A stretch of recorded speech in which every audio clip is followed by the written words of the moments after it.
Jahan Dotson, wide receiver 38, being drafted 84th overall.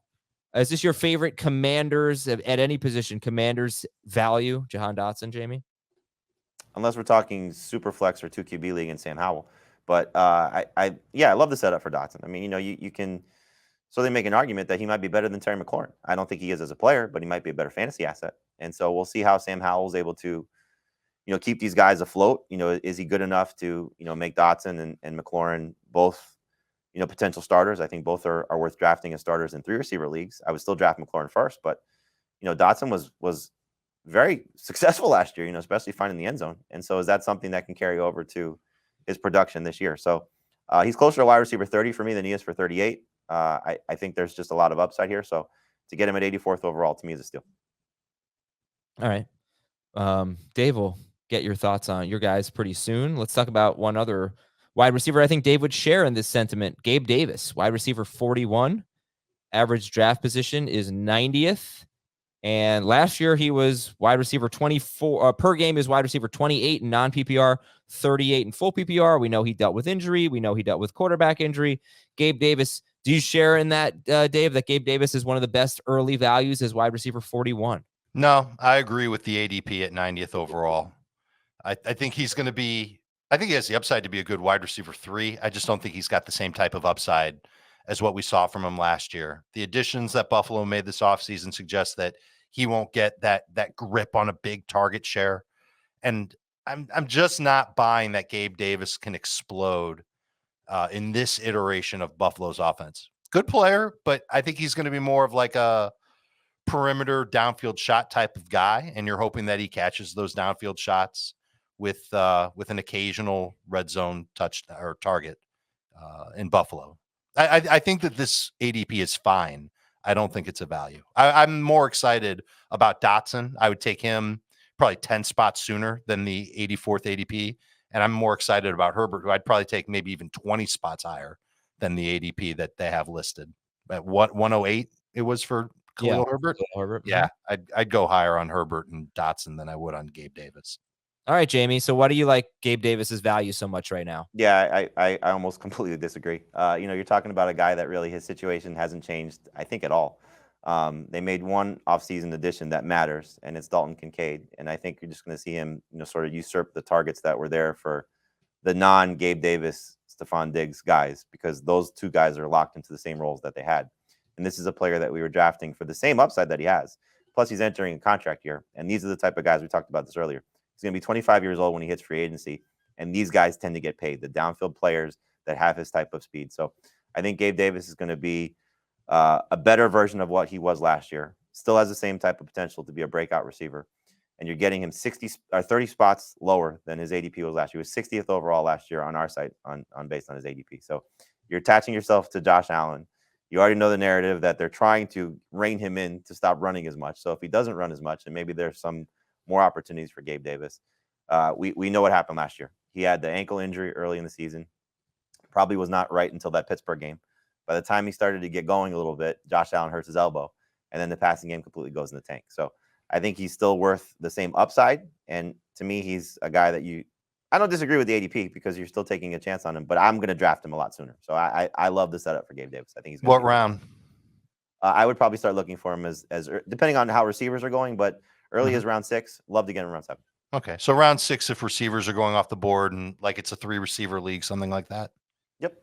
I don't want to draft him as a top 2 guy, but as a third receiver, if I miss on someone that's a little bit safer, he's perfect. Like again, I'll reference this Fantasy Pros draft that I did yesterday. He was my 4th receiver. So love that setup. I get him. So would you rather have Dotson or Gabe Davis? David obviously. I'd rather have Dotson. You'd rather have Dotson too. Yeah. In PPR. In non-PPR, I'd take Davis.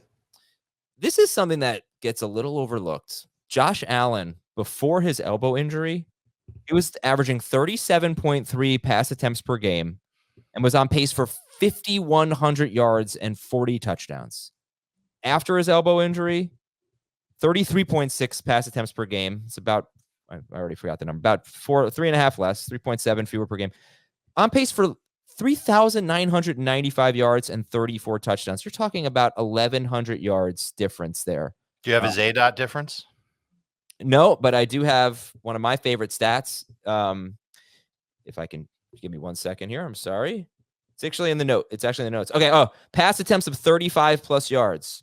Week 1 through 9, weeks 1 through 9. Josh Allen had 13 pass attempts of 35 or more yards, and 5 of them went to Gabe Davis. After the elbow injury, weeks 10 through 17, 4 pass attempts of 35 or more air yards, 2 to Gabe Davis. So I That's always Gabe's role. that killed him. That killed Gabe Davis. Mhm. That was his role. Yeah, I mean, I can't see Gabe Davis being consistent, but I could see him being the best big play wide receiver in football. Is that, the best, like the best boom or bust deep ball wide receiver in football, like Yeah, I agree with Marvin Jones type of guy at his best. Or Mike Was a better Williams, quarterback. but like Yeah. a little bit worse than that, a little fewer targets. Hi, Dave, give me 2 minutes on Juju Smith-Schuster. I don't even need 2 minutes because I'm not the biggest Juju fan, but when I saw him going at 118th overall, I said, I'll take him. He's got a chance to be the target leader for the Patriots.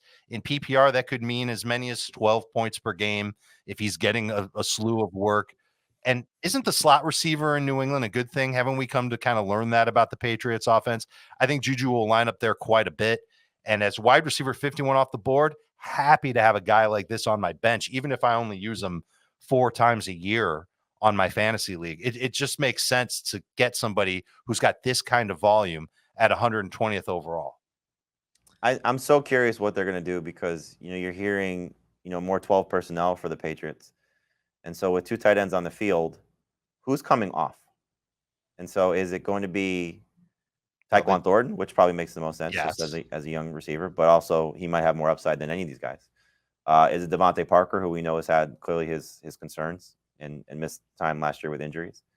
Or is it Juju, who just doesn't make sense as an outside guy? And so is that where he's going to lose? Because clearly his best strength, as Dave alluded to, is playing in the slot.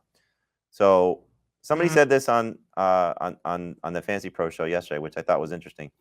Does Mac Jones, clearly not the same level, and that was clarified, but does Mac Jones and this Patriots offense get the losing Urban Meyer, getting Doug Peterson boost that Trevor Lawrence and the Jaguars offense got because you're losing the guys that they had there, and still Mac Jones was a first round talent, and getting just better coaching and better system with Bill O'Brien's that just helped this entire Patriots offense. For me, for the most part, I'm fine with Juju in this range. He's just not somebody I find myself drafting. I think we've seen since his first 2 years in the NFL how poor he's played for the majority of it. He did have some good moments last year with the Chiefs, but if you're not producing in that offense, I can't see him producing in this offense. And so he's fine in the Chiefs offense, Jamie. Yeah, but wouldn't you say he did produce before 11.6 PPR points per game? Which isn't awesome. He had basically 4 good games, and I know the concussion. We talked about this. Did that maybe just knock him back to a point where he wasn't right? They didn't trust him. They didn't feel comfortable. Whatever the case, what was going on there. But he just was not the same post concussion. I think it was against Jacksonville when he got hurt. Yes. If he's not still, we keep saying, oh, he's still young. I think he's past that point already. At this point of still being young, he's younger for his time of service. But I just don't see this offense making him better. I think he just is what he is at this point. He had 5 games over 15 PPR points last year. That's 1 more than Gabe Davis, and 2 of them came after his concussion. And again, I don't think it's an apples to apples comparison with Kansas City and New England. I do agree that getting Bill O'Brien as their play caller is going to lift them. Like I make fun of Bill O'Brien constantly. He's a good play caller, just not a great head coach. I think Juju's got that legit shot at getting 120 targets this year.